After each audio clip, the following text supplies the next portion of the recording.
It's the Gone Fishin podcast in association with the OEHL and the Shelburne Muskies, and hosted by OEHL live on YouTube play-by-play commentator Andrew Rodgers. This podcast is brought to you by Larry's Small Engines, your trusted Can-Am, Sea-Doo, Ski-Doo dealer in Mono, Ontario, Canada. Located at 286-270 County Road 10. Visit their website at larrysmallengines.ca or call 519-941-1517 today. Here is your host, Andrew Rodgers. All right, everybody, welcome back. It's another episode of the Gone Fishin podcast. This is episode number 8. I am, of course, Andrew Rodgers, the host of the podcast at The Real Raji 21 on YouTube, where you can find all these podcasts and all my live OEHL hockey broadcasts. This past weekend, it was the Shelburne Muskies and Durham Thundercats that I covered. I was also in Thornbury for Durham and Georgian Bay, the Apple Kings. I was supposed to be in Lucknow on Sunday for Creemore and Lucknow. It was canceled. We'll get to that. The backstory there as we go along here, but a lot to get you caught up on, as there's been quite a few developments in the OEHL in the past week. So we'll get you caught up and up to speed on all of that as well. Got a great podcast coming up here with our guests of the Shelburne Muskies, number 2, Sean Caruso, and number 18, leading scorer Kyle Burke. Joins us on the podcast. That'll be a lot of fun chatting with them. Of course, we're in the festive spirit, naturally, with only 14 days remaining to get all your Christmas shopping done. Just kidding, guys. You still got 13 days left.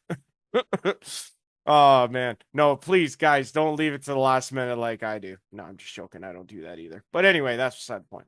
But yes, we're in a very festive spirit, obviously, for the month of December. And just can't wait for the holidays. It's my favorite time of year, so naturally I embrace it. And yeah, pretty awesome.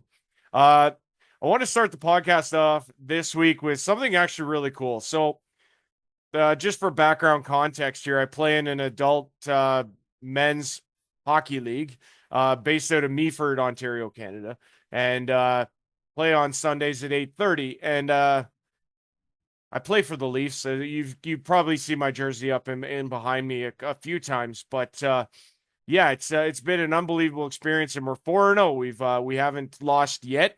It's been quite a whirlwind experience being back on the ice and playing competitive hockey again, and it's so much fun. I really do enjoy it. Had a pretty unique experience happen to me though this past weekend, and it's just something I have to show you because I've never seen anything like this. This was my hockey skate. And look at that. You ever seen anything like that? My goodness. I went skate to skate with one of the other players on the other team, and the toe of my skate just exploded. Isn't that beautiful? I mean, I tell you what, I have experienced a lot playing hockey, and that's a first.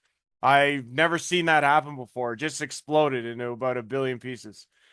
Pretty crazy. Actually, I didn't even realize that it happened until I came back to the bench, looked down, and there was my toes. So yeah, pretty wild stuff. But nonetheless, we're not here to talk about me. We're not here to talk about my skates. Obviously, this is a Shelburne Muskies podcast called the Gone Fishin podcast, where we do a little bit of league happenings in the beginning, and then we do our interviews with our Muskie players. And, try and keep you up to date on all things Shelburne Muskies throughout the course of this season and their march toward the playoffs. Obviously, at this juncture, not the ideal record, which we all know and could be better, but this team obviously came together quickly. A lot of new faces, players who haven't played with each other before, and Shelburne obviously returning the senior circuit for the first time in 3 years. So, a lot of factors, but again, at this point in the season, you hope to see some turnaround and improvement. And, hopefully that comes sooner rather than later for this Shelburne Muskie fan and supporter. But we will get to our graphics where we always start and that's from this past weekend. So we started on Friday, December the 5th. It was in Petrolia at the Greenwood Rec Center. The Dunnville Arrows actually led this game 3-2 after one period of play, and then Petrolia exploded for 7 unanswered and defeated the Dunnville Arrows 9-3. Petrolia with the win, 8-2. Dunnville with the loss, 5-6. And so Petrolia takes that one and takes care of business on home ice in the South Division. For the North game, it was the Durham Thundercats and the Shelburne Muskies from the Center Dufferin Recreation Complex in Shelburne. We have highlights from those games now. Our starting goaltenders in tonight's contest for the Durham Thundercats is number 29, Brandon Landry. He is 0-2. Starting in goal for the Shelburne Muskies, number 34, Gatlin Burt. He is 1-6-1. Durham sporting the away whites while Shelburne dons the home navy blues with the red and white trim, and we're about to get underway here in Shelburne. Andrew Rodgers on the play-by-play with you. Great to be alongside, and thank you very much for tuning in live on YouTube at The Real Roger 21. Great to be with you. Durham attacking from my left to my right, and Shelburne going from my right to my left. And the puck is dropped, and we are underway here in Shelburne. And Stoneham, pressured there by Ryan Calhoun, centering! Save by Burt. Big chance early for Durham, and a big save by Gatlin Burt. Now it's back into the middle. Here's Nixon. Centering! Shot save, rebound. Oh, it's through the other side. Weiser. He had a wide open net. Oh, what a hit! Brody LeBlanc with a massive check, and the Shelburne Muskie player is still down. I didn't see who it was. What a hit.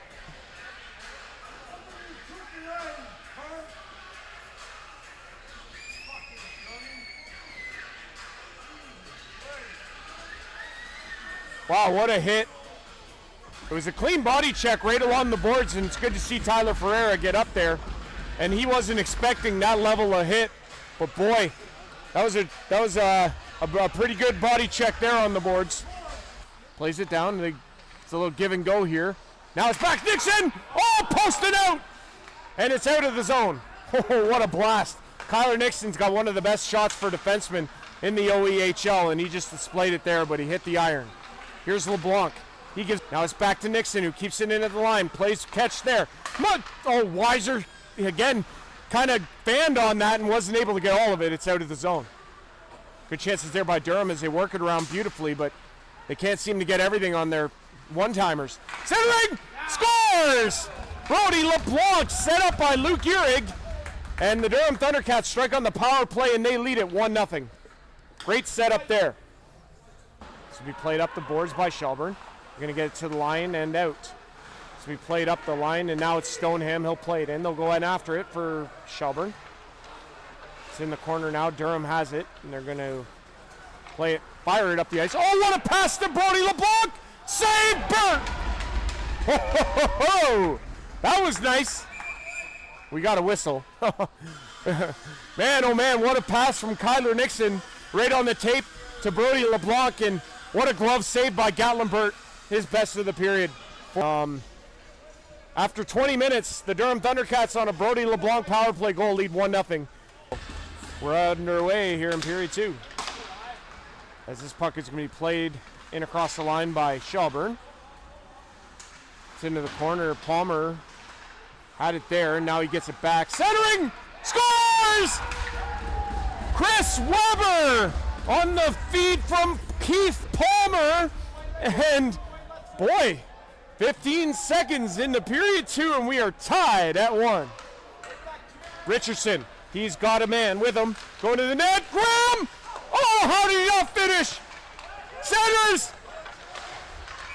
It's in! Luke Richardson! And down he goes. Nice celebration, Luke. He'll cherish that one forever as he beats his former teammate. Well, actually, I don't even know if they played together at any point, but either way, in his return to Shelburne, Luke Richardson, Allen played it in. Now to be played to Weiser, and he'll fire it across. They're in across the line again. Here they come. Scores! Brody LeBlanc. And in the blink of an eye, essentially, You blink and you miss it, and now it's a 2-goal advantage for Durham. Unbelievable turn of events here in the second. Weber, he'll play it ahead. Weber, the goal scorer for Shelburne. Now he has it. He has a man. Ferreira to the net. Good play. Centers. Oh, it's loose, and it just rolls into Brandon Landry's glove. Boy, what a chance there for Shelburne. Oh, eventually it made its way, and it just kind of weakly rolled to the glove hand side of Brandon Landry. But he made the save. Recovered nicely. This is back to the line, kept in. Train. Oh, what a hit! Luke Richardson with the hit on Devin Train, and he felt it. Well, he certainly felt it up here. Here comes Durham again, in across the line, shoots, scores! Luke Uhrig! And that'll do it for Gatlin Bird, I believe. Man, oh man, Luke Uhrig with the shot and beating Gatlin Bird high glove, and that'll be the end of it for Burke. Oh, Lorenz? I thought that was Uhrig. Okay. 23, not 20. Thank you. And it's going to be played out by Durham. Here's Colhoun. He's going to come in across the line. Colhoun waiting for reinforcements. Gets it across, but nobody home. Durham able to keep control of the puck, however. Here's a centering pass. Shot scores. That is Ryan Calhoun. Or Colhoun, excuse me. Cahoon. Yeah. And Ryan Cahoon scores. And that makes it 5-1 here for Durham in the second period. He'll play it ahead. This is going to go to Weiser. He'll play it across center and bring it in. Goes to the backhand. Turns and fires it in the middle. LeBlanc, save rebound, scores! This time it is Luke Uhrig. And he converts on the rebound off the stick of LeBlanc. And my God, this top line's so good for Durham. Stick. Gets it back, shoots, save by Landry. Good chance there for Corey Allen. He got a shot on, but Landry made the save. And he played ahead, good pass. Here they come again. And across the line, stop, scores. Luke Uhrig this time, as he puts the rebound past Marquis, and it's 7-1 now for Durham.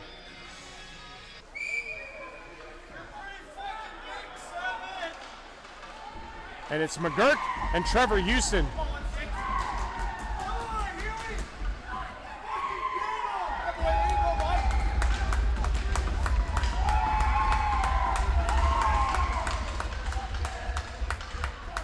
And down they go. Spirited tilt. Aaron McGurk, number 7, trying to get some sort of momentum here for Shelburne. Middle couldn't get it there, and it's picked off by Durham. Here they come up the ice. And across the line they come. Shoot! Scores! LeBlanc. And that's the hat trick goal for number 19, Brody LeBlanc. With the goal, that gives him now, with 3, that's 11 on the season for LeBlanc, and it's Petrolia lead. Out of town scoreboard. At the Greenwood Rec Center, Petrolia looking to go to 7-2. They battle for it in the corner. There's a shot. It's in. That one right in. And Durham's entered into the double digits. They did it once in the first game of the season, and now they've done it again here. As now it's 10-1.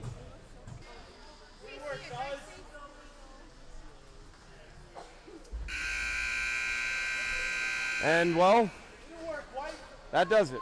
So that'll put an end to what was a weird night here in Shelburne, but regardless, it's a Durham Thundercat victory. They're now 6-2 on the season and now in 4th place. Yeah, guys, so like I said, tough one for the Shelburne Muskies there as they get pasted once again by the Durham Thundercats. Durham scoring 13 in the first meeting, 7 in the second, and another 10 in the third throughout the 3-game series, or 3 games that they played against each other this season. And yeah, so Shelburne, probably would be okay not playing them for a while, maybe in the playoffs if it should get that far, but Durham certainly having Shelburne's number. 10-1, like I say, the final in that one. Switching over to Saturday, we start in the South, December the 6th. Aaron Outlaws over the Milverton four-wheel drives in overtime. Jacob Colson, the hero. Laura Rocks defeating the Tavistock Royals 6-5. And the Tilsonburg Thunder bumping a slump. They had lost 8 in a row, and they defeat the Delhi Flames 8-0 on home ice and take care of business in that one. Over in the north, I was in Georgian Bay or Thornbury for Durham and Georgian Bay to watch another Durham Thundercat clinic. Brody LeBlanc, number 19 of Durham, scoring 9 times in 2 games. Durham scoring 20 times in 2 games and defeating the Georgian Bay Apple Kings, who were massively short in terms of bodies. 10-3 was the final in that one. Durham now up to 7-2, just an unbelievable season they're having. Georgian Bay falls to 4-7. Over in Ripley, it was the Ripley Wolves taking care of business once again, defeating the 2-time defending champ Minto 81's 5-2. You had the Shelburne Muskies traveling to Creemore to take on the Coyotes. That one saw Creemore defeating Shelburne in overtime. Shelburne earning a point. Creemore getting their second win of the season. And then the final game was a crazy shootout between the Saugeen Shores Winterhawks and the Elmville Harvesters. Saugeen Shores actually scoring 4 times in the third period to make it close, but Elmville putting in an empty netter to seal it. And a 9-7 victory for Elmville over the top-seeded Saugeen Shores Winterhawks, who still remain in the top seed. We'll get to the standings in a moment. We moved to our final game, and that was from Sunday.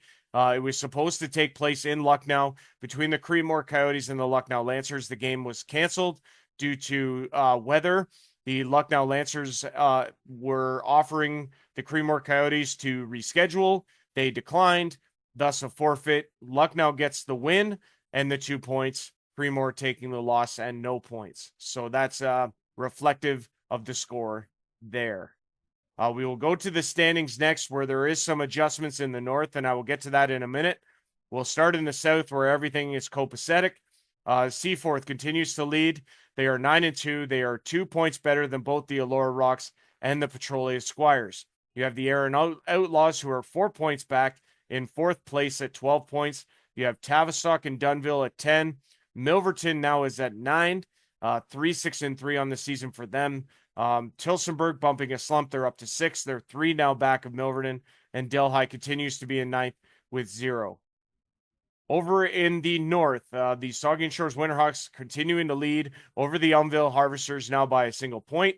You have the Ripley Wolves in 3rd at 16. They are 8-1. The Durham Thundercats 7-2, 2 points back of Ripley at 14. Like I say, in the 6th spot, Georgian Bay at 4-7. They have 8 points. At the bottom, Creemore Coyotes 2-10 now after the forfeit to Lucknow. Lucknow at 3-5. They have 6 points. They are 2 back of both Shelburne and Georgian Bay. Shelburne and Minto, those are the ones we're going to focus in on. The very first game of the season, the Minto 81s playing the Shelburne Muskies at home. The very first game of the season for Minto was a game at home against the Shelburne Muskies. The Minto 81s dressed a legal player in that game and were forced to forfeit the result. So Minto's record, instead of being 5-3-1, drops to 4-4-1. Shelburne's record, instead of being 2-8-2, now goes to 3-7-2. I believe that's the change. So, as you can see, Minto now 9 points. Georgian Bay and Shelburne at 8. Lucknow at 6. Creemore at 4. I complicated, I know, but I try my best to explain it. Going on to the stats graphics now, you have Brody LeBlanc, a big weekend for him. He's up to 17, 4 better than both Luke Urig, his teammate, number 28, and Jacob Robitaille of Georgia Bay, who has 13. You have Jacob Kelly of Elmville at 11, Garrett Mears and Cody Britton of Ripley at 10, Miles McLean at 10 of Saugeen Shores. You have Mackenzie Fleming of Georgian Bay at 10, and Josh Barraclough of the Petrolia Squires at 9, alongside 4 others. As far as assists go, Jacob Kelly of Elmville continues to lead. He has 22. He is 3 better than both Luke Urig of Durham and Justin Graham of Durham, who both have 19. Justin Graham, all 19 of his points are assists. It's unbelievable. Garrett Mears of Ripley, 17 assists. Kyler Nixon of Durham with 17. You have Miles McLean of Saugeen Shores behind by 2 for the Saugeen Shores Winterhawks. Evan Bueller of Georgian Bay at 14 alongside Brody LeBlanc of Durham. You have Justin Donnelly of Saugeen Shores and 2 others with 13 assists so far this season. Over to the points. It's a tight race at the top between Jacob Kelly of Elmville, who is 33, one better than Luke Uhrig of Durham with 32, and Brody LeBlanc of Durham with 31. In fourth is Garrett Mears of Ripley with 27, 2 better than Miles McLean in fifth with the Saugeen Shores Winterhawks, who has 25. You have Kyler Nixon of Durham with 22, alongside Cody Britton of Ripley and Mackenzie Fleming of Georgian Bay. Fleming's 2 teammates, Evan Bueller and Jacob Robitaille, also of the Apple Kings, have 21. Over to the defensive points, as mentioned already, Kyler Nixon with 22 points leads all defensemen in scoring. Riley Pitt is second, 3 behind at 19 of Elmville. His teammate Dave Pierce is in a tie for third with Adam Lagozo of Minto, both with 13 apiece. Logan Blazer of Georgian Bay with 12, alongside Andrew Burns of Dunville. Todd Hellier of Saugeen Shores, also with 12. You have Sean Lantz of Elora at 11, Dawson Fair of Ripley at 10, and you have 2 players that are tied at 9 apiece. Our final stat category in the league is the goalie wins. You have Colin Dunn and Clayton Fritsch both at 6, Alex Hutchison of Seaforth at 5. You have a plethora of players at 4, including Jonathan Reinhardt of Minto, Jason Hamilton of Ripley, Jacob Knowles of Petrolia, Tyler Parr of Seaforth. In the 3 wins categories, there's lots of them, including Vance Meyer of Durham, who is 3-0, Scott Smith of the Aaron Outlaws, who is at 3 wins, and 7 others, also 3 wins so far for the goalies this season. Our next graphics that we're going to show you are the Shelburne Muskies stats. We'll start with goals. Kyle Burke currently leads over Chris Weber by 1. You have Nick Hodgson at 4, Jake Belvedere and Jamie Coover at 3. You have Devin Train, Jake Stoneham, Carter LaRue, Tyler Ferreira, and Alejandro Nicastro, all at 2. Over to the assists, you have Kyle Burke and Jake Belvedere, both with 5. Nick Hodgson, Tyler Ferreira, and Alejandro Nicastro with 4 assists.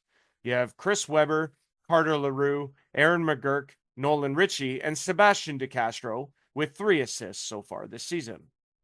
Final Shelburne Muskies stats graphic is the points, and that's Kyle Burke leading with 11. He leads by 3 over Jake Belvedere, Nick Hodgson, and Chris Weber. You have Tyler Ferreira and Alejandro Nicastro at 6, Carter LaRue and Jamie Coover both at 5, and you have Aaron McGurk and Jake Stoneham at 4, rounding out the Shelburne Muskie top 10. Now, before we get to our interviews this week, we have Sean Caruso and Kyle Burke coming up here in a moment. But first, I'd like to address this past weekend. On Friday, we had a particularly scary incident take place in Shelburne in concern with number 27, Tyler Ferreira. He was body checked hard into the boards in the first period, as you guys saw in the highlight pack, actually, by number 19, Brody LeBlanc of Durham. It was an awkward looking hit, but it was what I viewed as a clean hit. It didn't look malicious. It didn't look like it was targeting anything in particular. But I think the more or less thing here was that it was an awkward placement where Ferreira hit the boards and obviously came up, appearing to be okay in real time. As the game went on, it continued to worsen for him. And at a certain point in the second period, with about 3 minutes to go, Tyler Ferreira experienced a medical issue on the bench. It was a very scary scene. It was handled very, very well by all people considered. The Durham Thundercat organization, the Shelburne Muskie organization, from top to bottom. And at the end of the day, having spoken with Tyler, he is doing okay. He is sore, but he is all right. And it looks to be disaster avoided for what could have potentially been a very serious situation and a very costly situation. Obviously, in that time, as a commentator, it was very difficult for me because honestly, I did not know what to say or do. I didn't want to cause panic. I wanted to make sure I kept people informed. And obviously, made sure that I was providing factual information and making sure I had it when I did. So again, at the end of the day, I've never experienced anything like that. I hope to never experience anything like that again, obviously. But having done this commentary thing for a while now and seen some things, I saw a coach take a puck to the head and be rushed to the hospital. That was a very scary situation. Um, the fear of the unknown is the scariest thing that you can experience as a person. So in that scenario, yeah, I did not know what was going to be happening. I did not know who the player was in the moment, and I didn't know the severity of the situation. But at the end of the day, I was just happy that Tyler was okay, and we'll hope to see him back out on the ice real soon. Fingers crossed, obviously, for that, as I don't know 100% for sure, but we'll try and get more information as I go along, kind of thing. But anyway, with that all being said, we want to get to our interviews with Sean Caruso and Kyle Burke. That's coming up here in a moment. And then on the other side of that, we'll get you teed up for this upcoming weekend. It's a busy one in the OEHL. All right, guys, as promised, the Gone Fishin podcast, episode number 8. And our guests this week are number 2, Sean Caruso, and number 18, leading scorer, Kyle Burke. Guys, it's great to have you on here. Thanks a lot for coming in and doing this. Thanks for having us. Yeah, thanks for having us, Roger. Absolutely. The story that I normally lead with here is that obviously the record is not ideal for where you guys would want to be. Maybe realistic given what you guys have been up against. Obviously, a new team, time to gel, all that sort of thing with a lot of teams in this league who've been together for a long time. Your assessment of where the team's at and where your game is at personally. Kyle, we'll start with you, buddy.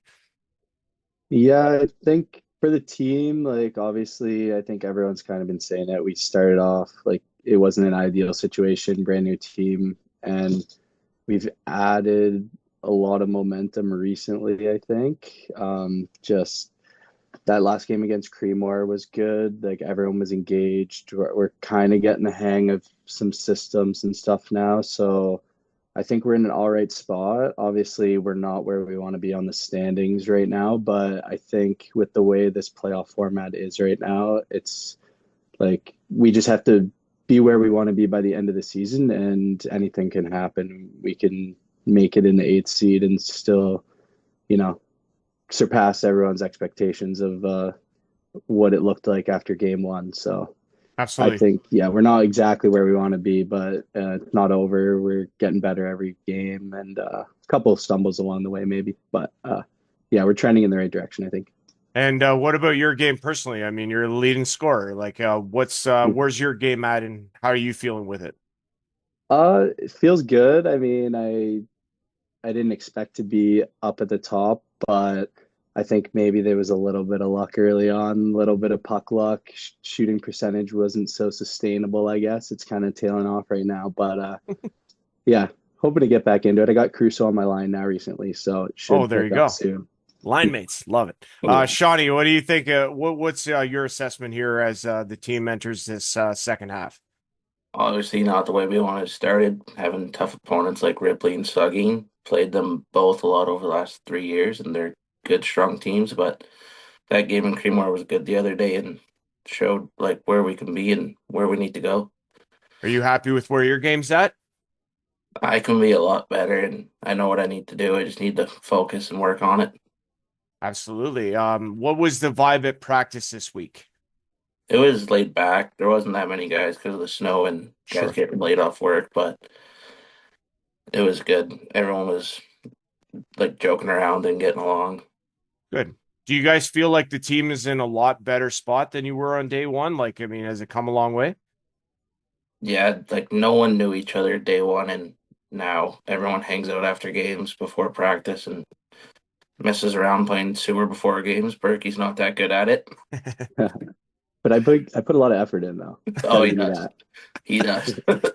Effort's important, guys, all the way around. Yeah. And I think momentum's important, right, Berkey? I mean, at the end of the day, if you guys string together a couple dubs, I mean, that could really change how a team feels and how it is going forward. Oh yeah, exactly. You've seen it like recently a couple times the NHL, even like St. Louis in 2019, they were in last place in what, December or something like that, and they ended up pulling it off. Not saying we're gonna be championship this year per se, but if we can, just I just want to have it be somewhat of a good show come playoff time. Like we don't want to be getting blown out in the playoffs. We want to put up a good fight. And yeah, if any guys are sticking around for next year too, not like we're mailing it in for this year, but we can build on this, and next year we won't be a new group and hopefully do even better. Absolutely. And that's the crazy thing. Sean, you can attest to this too. As a senior hockey player, senior hockey's funny that way. Like if you have it that night, you can beat any team. If they don't have it, they're going to get, blown out. Like it's so funny how it can be your night on any given night. Yeah, like 3 years ago when I played Blitz, Stratford went on to win almost every single game of playoffs, but we beat them game two, and then they were like, "Oh, we can be beat." Right. Yeah, it's kind of funny. And even Berkey attested to this. I mean, playoffs are a different animal. I mean, once you get there and once you're in it, like guys tend to turn it up a notch. Mhm. Yeah, especially with like the identity of this group. I think we're just like we play our best hockey when we're rolling all four lines. Like everyone's battling, engaged physically. So it's not, we might not have the most skill, but in the playoffs, it's just going to be who can grind who down the most. So I think if we can stay out of the box and keep everyone rolling, stay, off the PK, then anything can happen in playoffs. Well, yeah, discipline's a huge thing. All right. I mean, you Yeah. guys can't keep shooting yourselves in the foot. I mean, you can't spend half the night in the box. It's a really tough game to win when you do that. So discipline has to be important. Yeah, Absolutely. that's a big part, and we've been getting better at it. We didn't take that many in Creemore against Durham. Just we didn't capitalize on our opportunities. This podcast is brought to you by Larry's Small Engines, your trusted Can-Am, Sea-Doo, Ski-Doo dealer in Mono, Ontario, Canada. Located at 286-270 County Road 10. Visit their website at larrysmallengines.ca or call 519-941-1517 today. Well, like I say, there's some very strong teams in this league. Obviously, guys who played together for a really long time are the makeup of a lot of these teams, Saugy and Ripley, Durham, etc. You know, it's just funny because, like I say, a team needs to come together. And once they do, momentum is everything. Like I say, string a couple dubs together, anything can happen. I want to go back to Friday because I want to talk about that a little bit. It's a tough game. Obviously, you guys tie it quick in the start of the second period, and then it kind of unravels. What I want to talk about, though, is what happened with Tyler. That situation was really scary for me personally. And I guess I just kind of wondered what was going through your guys' heads at that particular moment. And what it was like being even on the bench or around in that immediate area, because that was scary stuff. Ty was actually like right behind me when it happened, and I didn't really know what was going on. I thought he just tripped over something, but Like when he was hit? no, when he was on the bench. Oh, I see. Okay. And then I was like, oh, he just fell, and then he was on there for like a good 5 seconds, and then the ref blew the whistle, and trainers all came over, and I had no idea what was going on at first, but we tried playing for him, but we couldn't at the end of the day. But we're all gonna battle for him for the rest of the year till he's back. What about you, Kyle? What was your vantage point? Yeah, it was pretty scary for me too, honestly. Like you see it, I've seen it in other sports and in the NHL too, when guys collapse like that, it's really scary. And Well, I remember, the or go the ahead. first thing that came to my mind was Yuri Fisher Yeah. in Detroit. Like that Hmm. one was like really bad. Like I mean, they like freaked out, and obviously they had the defibrillator on the bench that saved his life, that sort of thing. Yeah. Like just like, but it happens, right? Like it's Hmm. crazy. Yeah, and I remember, I think the hit might have even happened in the first period, Yeah, I Tyler's did. think. Yeah. And it was, yeah, I just remember like vaguely when I saw him kind of sliding off the bench there when it happened.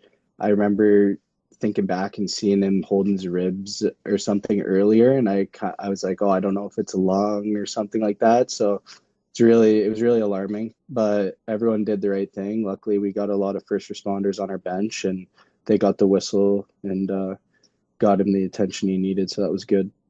Yeah, and having talked to Ty, he seems to be doing okay, so that's obviously a positive there. But yeah, like I said, in that moment, I was just freaking out because like you don't know, right? And like it's funny how our minds trick us to go to the worst case scenario right away, and Yeah, especially too if you don't know. Especially for me, I'm sitting in the stands with everybody else, like, what's going on? Like I'm yeah, freaking out because I'm like, what's happening? Obviously, and then you got his wife watching at home. Like it's just, hmm again, like it's crazy what your mind goes through at that point. hmm But yeah. It just goes right to worst case. Eh? well, and again, like it's not anybody's fault. It just kind of happens. Like you don't want to see it, right? Like you don't want that to happen. You want him to be okay, obviously, right? He's your teammate. hmm So where do we go from here, guys? Like, because I mean, you know, wins are obviously important. Got a big one coming up here against Minto on the weekend. That's a game I think where you guys can really channel yourselves in this one and say, okay, let's get a win. Let's play a solid 60 minutes and let's see what we can do from here on out. Yeah, it wasn't a bad game till maybe like a solid 10 minutes last time we played them, and they scored like 5 goals. But other than that, it was a 1-1 game, and they just capitalized their opportunities when we didn't, and we took a couple stupid penalties. But we've been working on it, and I think we might be able to upset them this weekend. Well, I mean, like, yeah, it's been quite a while since that game because the last time you would have played them would have been their first game of the season. I think you're third. Yeah, So, lots happened since then. yeah, they're a good team, back-to-back champs for a reason. But I think we have a chance and show the league what we can do. Yeah. No, I agree with you. I think it'll be an excellent contest. Obviously, playing in Palmerston, it's a tough rink to play in because it's cold, but always it's one of my favorite barns in the senior hockey circuit that I've ever been to. It was a lot of fun being there back in 1920. Um, hmm in terms of like, yeah, like obviously with senior hockey, I always like to ask the guys too, like, what is it about it that just keeps you coming back? Because obviously guys play for a long time, and you see a lot of them, they'll still be playing when they're closer to 40, and it's like, how do you have it? Like what keeps you bringing coming back? Obviously, Berkey, I think you're a bit younger than myself and Sean here, but maybe even Sean's a lot younger than me. I'm the old Yeah, dog of all of us here. I'm But younger than Berkey. yeah. We're the same age, see, actually. I didn't know that, man. It's funny because sometimes I wonder about that, right? Like I don't know. I don't ask those types of questions like, hey, how old are you? That's a weird Yeah. question to ask anybody. But no, I just wondered what was it about this experience, or what is it that about the hockey in general that keeps you guys coming back? Berkey, go ahead, man. Yeah. So Sean obviously has the experience over me because he's been playing senior a bit. But yeah, this is my first year, and I played Shelburne local league mostly, and then Shelburne rep in midget growing up, and I just loved it. Love hanging out with the boys. Everyone says it, but the locker room, the bus rides, everything about it, going to practice, it's just so fun. And I after high school and after midget, I just kind of went to school and stopped playing competitive hockey, but I just kept playing like shinny and stuff. And then this year, one of the coaches at my gym plays on the Apple Kings, so I Okay. heard him talking about it and just kind of got me going. I really wanted to get back into it, and so I tried out for a couple teams, and Shelburne's vibe just really was what I was looking for. So Right on. everyone's yeah, everyone top to bottom organizations like really awesome. So I'm Yeah, loving it. no, I agree with that. Good spot. What about you, Sean? What is it that keeps you coming back? I just love being competitive. COVID ruined like my junior year, so I miss the room, miss the buses, just miss being with the guys, messing around and having fun, and hopefully win an Allen Cup one day. I mean, yeah, that is the goal. I think that's the really cool thing about this league is that opportunity. Because, like, you saw Minto go in there last year, and obviously they put on a show and they were really good of a representative for OEHL hockey. And anyone who gets that opportunity, I mean, we're talking like top tier teams all across that are in this tournament. Yeah, No, I think that would be a great thing. I mean, obviously, yeah, for you guys to shoot for, obviously improvement, I think every game has to be better. yeah. Absolutely. I guess the last one I'll ask you guys, there's always interesting things that guys will say about, where hockey kind of all got started, who they maybe would say like, if I had to thank any sort of person for getting my hockey career up and going, that would be the person. Do you guys have any particular people that were there for you in the beginning when it came to hockey? Kyle, go ahead. Uh, yeah, I think just ever since I was a baby, my dad has been like a big Leaf fan. Okay. Not so much of a player himself when he was younger, but I don't think he was too much of an all-star. But yeah, just watching Leaf games and stuff with him and my brother, and we grew up playing hockey in our basement and stuff like that. So my brother played, he's a couple years older than me, so just watching him play and I just naturally got into it and fell in love with it and played it all growing up. And yeah, it's just been a part of my life. I like the hanging out with everyone and staying active is important. So Right on. It's a great answer. What about you, Sean? Probably my mom just having to drive me all over Ontario and the States, just Thank you, being Mom. a little shit when I was younger, but I No, owe her not you. everything. I was a little shit when I was younger, but I owe her everything. She drove me everywhere and never made me like, even if I couldn't make a game, she'd make sure I was there. Well, like I say, thank you, Mom, in terms of being the inspiration there. Yeah. Shelburne Muskies next in action this upcoming Saturday. Travel to Palmerston and take on the Minto 81s. We've been talking with number 2, Sean Caruso, and leading scorer number 18, Kyle Burke. I'll always be a supporter of that, buddy. I want to see you win that Shelburne Muskies scoring title. yeah, Guys, it's been an absolute pleasure having you on. We really appreciate you doing this, and good luck on Saturday. Thanks, yeah, Rodney. thanks lots. Yeah, guys. So once again, I want to thank Sean Caruso and Kyle Burke for coming on the podcast this week and joining us. Very, very appreciative of them and their time. So much thanks and much love to them for coming on. Our graphics here as we conclude this podcast. So this upcoming week, it's a busy one. We start on Friday, December the 12th. Seaforth is in Petrolia for a battle of the two top dogs in the South Division in Petrolia at the Greenwood Rec Center, 8:30 between Seaforth and Petrolia. Elsewhere, it's a matchup of last week. Elora defeating Tavistock 6-5 last week. They will host the Tavistock Royals in the back end of that home and home at 8:30 at the Jefferson Elora Community Center. Over in the north, the Durham Thundercats return home. They will play at the Durham Community Center and Arena at 8:30 on Friday against the visiting Creemore Coyotes. Durham, like I say, hot as ever. They scored 20 times in 2 games this past weekend and look to continue that onslaught of offense against the Creemore Coyotes team, who last played on Saturday an overtime win against Shelburne. Over in the north on Saturday, December the 13th, 4 games.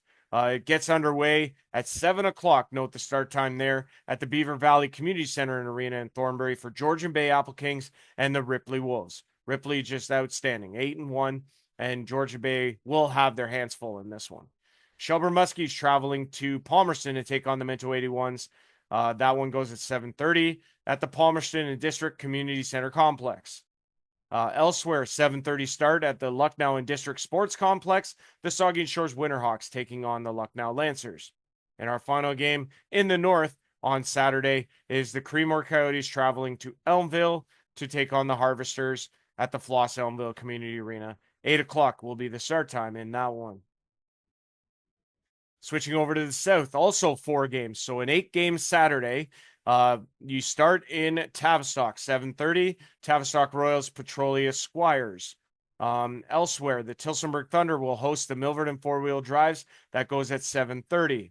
You have the Erin Outlaws taking on the Seaforth Centenaires. That goes at the Seaforth and District Community Center at 7:30. And then finally in the south, it wraps on at 8 o'clock on Saturday. The Dunville Arrows hosting the Delhi Flames. Dunville 5-6, Delhi 0-11. Our final game of the weekend, or actually, I shouldn't say that. We have 2 games in the South this weekend. Excuse me, 2 games in the OEHL, 1 in each division. The North Division, we have Georgian Bay at Lucknow. 2:30 is the start time at the Lucknow and District Sports Complex.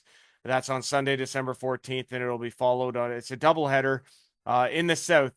3:30 is the start time. That's the Center 2000 in Erin between the Milverton four-wheel drives and the Erin Outlaws. Should be a good one there between those two teams.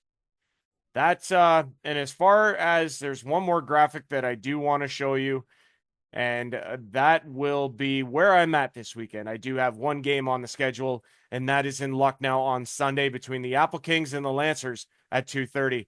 Hopefully that game will go as scheduled. Lucknow, kind of a bit of a, they haven't played in like 3 weeks almost, and I know they're itching to get back on the ice. So anyway, that's where I'll be this weekend. I have only the one game, so make sure to tune in at the Real Raji 21 for that. It's a jam-packed episode, lots of stuff to cover, and I hope you guys have enjoyed it. I really do appreciate the viewership. Continue to watch each and every Gone Fishin' podcast right here on this channel. And tune in to the game on Sunday between Lucknow and Georgian Bay. We will see you guys soon. Take care, everyone.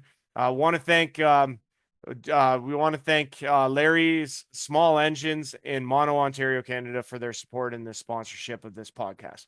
And want to thank the Shelburne Muskies organization for their support. I'm Andrew Rodgers, your host, signing off. We will see you guys next week. Take care, everyone. It's the Gone Fishin' Podcast in association with the OEHL and the Shelburne Muskies, and hosted by OEHL live on YouTube play-by-play commentator Andrew Rodgers. This podcast is brought to you by Larry's Small Engines, your trusted Can-Am, Sea-Doo, Ski-Doo dealer in Mono, Ontario, Canada. Located at 286-270 County Road 10. Visit their website at larrysmallengines.ca or call 519-941-1517 today.